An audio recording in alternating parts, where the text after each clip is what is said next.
جب آپ مصر کے عظیم اہرام کے سامنے کھڑے ہوتے ہیں تو پہلی نظر میں یہ صرف بڑے پتھروں کے ڈھیر لگتے ہیں، لیکن ساتھ ہی ایک سوال خود بخود دماغ میں آ جاتا ہے کہ یہ سب ممکن آخر کیسے ہوا۔ سوچیں، ہر پتھر تقریباً 2.5 ٹن وزن کا ہے، 25 لاکھ سے زیادہ پتھر ہیں، یعنی انسانی محنت، ذہانت اور صبر کی ایک ناقابل یقین کہانی۔ آج کے جدید آلات کے بغیر یہ سب آخر ممکن کیسے ہوا؟ اچھا، کچھ لوگ کہتے ہیں کہ یہ محض سخت محنت اور انسانی طاقت کا نتیجہ تھا، لیکن جب آپ ہر بلاک، ہر ریمپ اور ہر ترتیب کو دیکھتے ہیں تو لگتا ہے کہ مصریوں نے کوئی ایسی تکنیک استعمال کی ہوگی جو آج بھی ہم پوری طرح سمجھ نہیں پائے۔ یہ صرف انجینئرنگ نہیں بلکہ انسانی جذبے، صبر اور نظم و ضبط کا زندہ ثبوت ہے، اور یہی چیز آج بھی ہمیں حیرت میں ڈال دیتی ہے کہ صحرا کی خاموشی میں ایک ایسا معجزہ کھڑا ہے جو ہزاروں سال بعد بھی ہمیں سوچنے پر مجبور کر دیتا ہے۔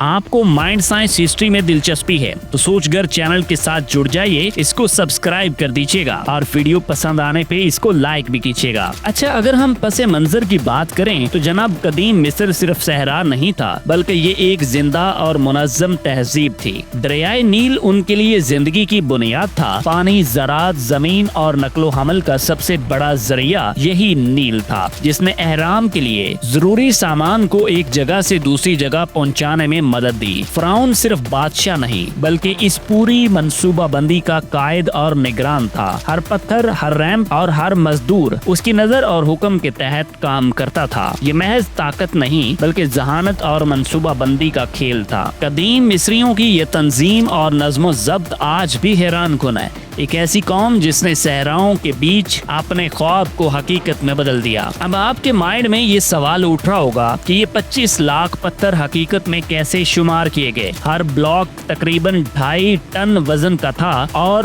ان سب کو صحیح ترتیب میں رکھنا ایک الگ چیلنج تھا۔ ماہرین کہتے ہیں کہ اہرام کی تعمیر میں دن رات ہزاروں لوگ کام کرتے تھے، لیکن محض محنت کافی نہیں تھی۔ صحیح اعداد و شمار، منصوبہ بندی اور کام کی تقسیم بھی اتنی ہی ضروری تھی۔ یہ نمبر ہمیں یہ سمجھاتے ہیں کہ اہرام صرف پتھروں کا ڈھیر نہیں ہے بھائی، بلکہ انسانی عزم، محنت اور انجینئرنگ کا ایک ناقابل یقین مظاہرہ ہے۔ اچھا، اب بات کرتے ہیں کہ آخر یہ پتھر آئے کہاں سے تھے۔ اہرام کے لیے استعمال ہونے والے یہ پتھر ہر جگہ سے نہیں آئے تھے، بلکہ پتھر نیل کے قریب موجود قریبی کیوری سے لائے گئے تھے، جبکہ زیادہ بھاری اور خاص قسم کے پتھر دور دراز علاقوں سے لا کر تیار کیے گئے تھے۔ ہر پتھر کا انتخاب ایک معیار اور مقصد کے لیے کیا جاتا تھا، کچھ بنیادی ساخت کے لیے، کچھ اندرونی چیمبرز کے لیے اور کچھ خوبصورتی اور حسن و جمال کے لیے۔ کان کنی کے عمل میں مصری نہ صرف پتھروں کو کاٹتے تھے بلکہ اسے اس طرح تراشتے تھے کہ بعد میں نقل و حمل آسان ہو۔ پتھر کا سائز، شکل اور وزن سب سے پہلے منصوبہ بندی کے مطابق تیار کیا جاتا۔ یہ دیکھ کر لگتا تھا